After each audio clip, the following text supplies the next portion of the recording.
নমস্কার।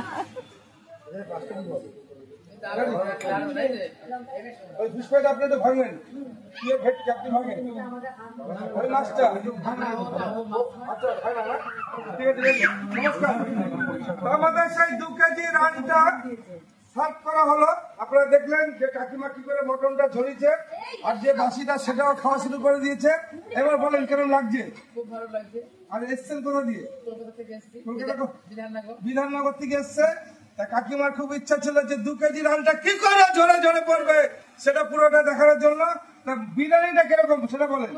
আর মটন নরম আছে তো? আমরা বলেছি যে সন্দেশের মতো চামচ দিয়ে মটনটা, আমি চামচ দিয়ে কিন্তু কেটে দিয়েছি মটনটা। কাকিমা আপনার কেমন লাগলো? আপনি তো মটন চিকেন খান না, পিওর ভেটকি মাছ দেখেন, গঙ্গা ভেটকি এটা ভেঙে দেখেন ভেটকিটা ভাঙেন, দেখেন পুরোটাই মাছ আছে। কিরকম লাগছে সেকেন্ড টাইম তাহলে